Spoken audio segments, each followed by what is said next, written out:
way back from Lewis's funeral, my mom told me to start packing. She waited until the day before we left to tell Edie.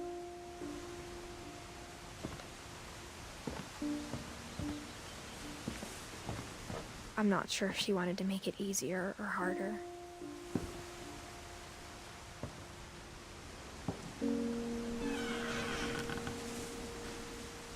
I wish we'd stayed.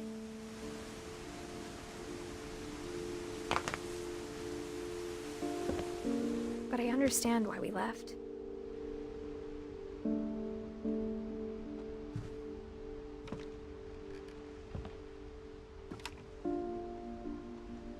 My mom ended up leaving everything behind.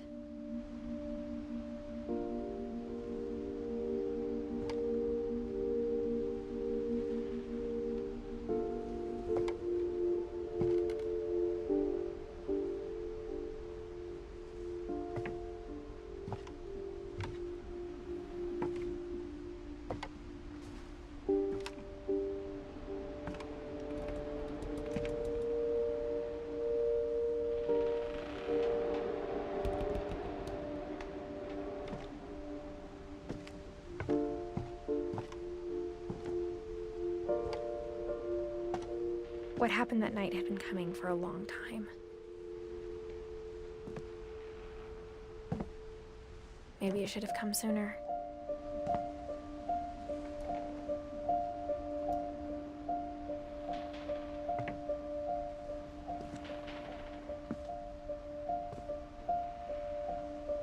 But it had to end one way or another.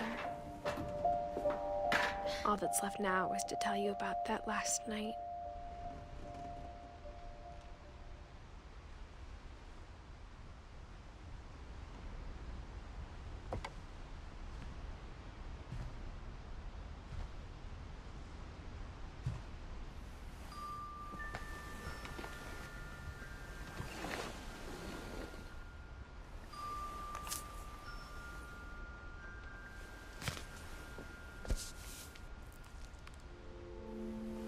That whole last day, Edie just watched us pack and didn't say a word. Until supper, when she raised her glass and said, "To our final night together, and all our final nights apart." Grandma, you know what I said about alcohol. Some of your medications are very Edith, specific. I left a present for you in the hallway. Why don't you go open it? The grown-ups have to argue now. I'm sorry, you're right. We're all leaving tomorrow. Let's just enjoy our last... I'm not leaving. Edith, you're excused.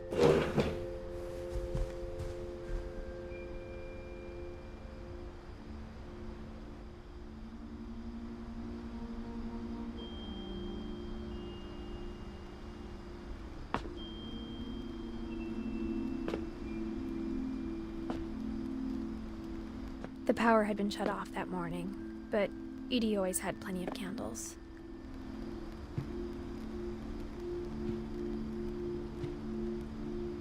When my mom sealed the library, I don't think she knew about the other entrance.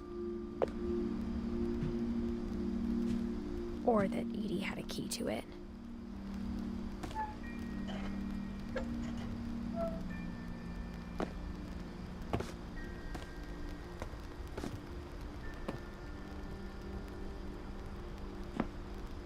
That thing you're afraid of isn't going to end when you leave the house. Edith has a right to know these stories. My children are dead because of your stories. I think it's best if Edith and I leave tonight.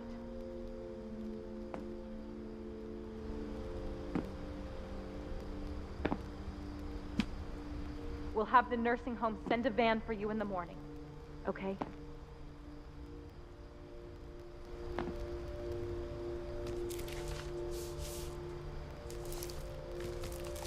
Dear Edith, there's so many stories I wish I could tell you, but there's only time for one. This is about what happened on the night you were born. That night, the tide went way, way out.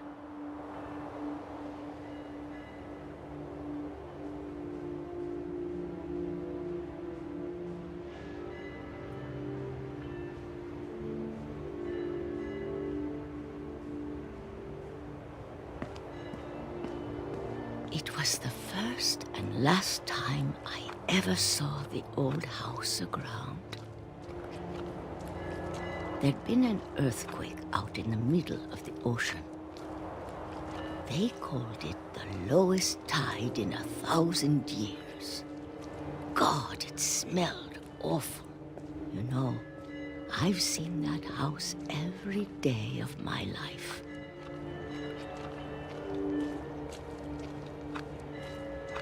But I never thought I'd go back to it.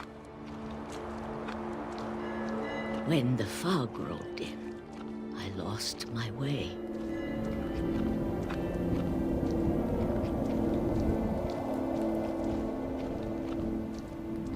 I got turned around.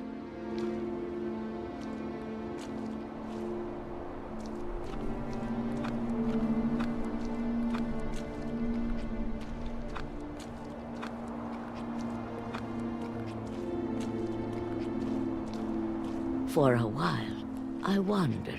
I started seeing things.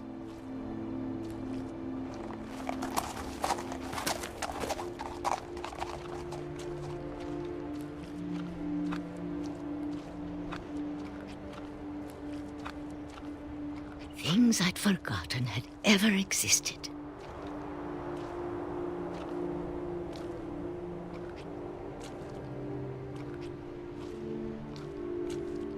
But when I saw them, they felt like old friends. That night, a lot of things came back to me. Or maybe I came back to them.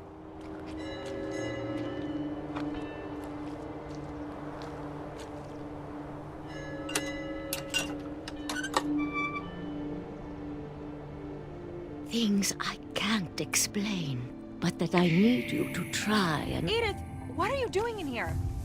It's mine. Edith! Mom, you're gonna rip it! Let go! I kicked and screamed, but Mom dragged me to the car.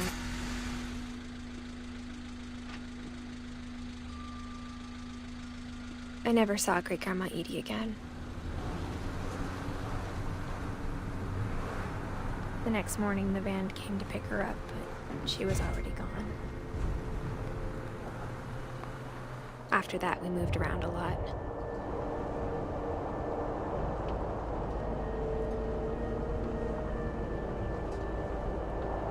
We both tried to make the best of it.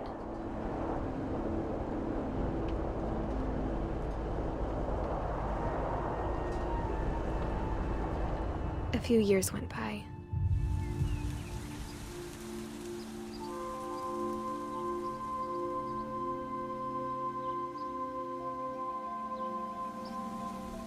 My mom didn't like to talk about it, but she started getting sick a lot. The rest happened pretty quickly.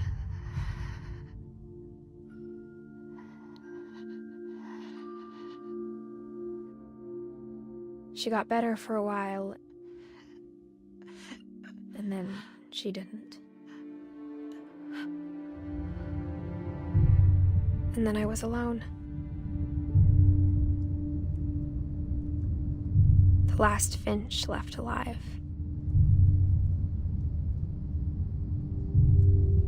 Until I found out about you. I'm still not sure what to tell you about all this. If we lived forever, maybe we'd have time to understand things. But as it is, I think the best we can do is try to open our eyes and appreciate how strange and brief all of this is.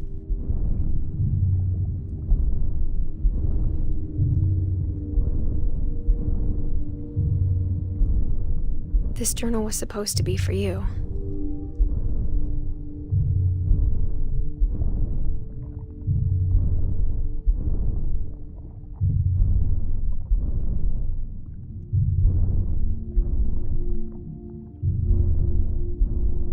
But now I hope you'll never see it.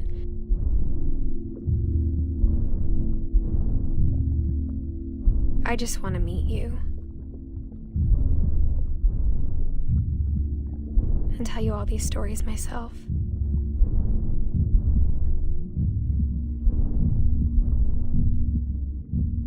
But I guess if you're reading this now,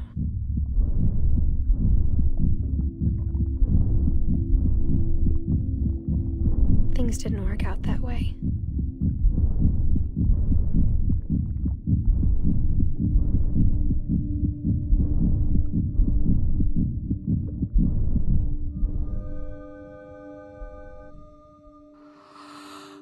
This is where your story begins. I'm sorry I won't be there to see it. It's a lot to ask, but I don't want you to be sad that I'm gone. I want you to be amazed that any of us ever had a chance to be here at all. Good luck.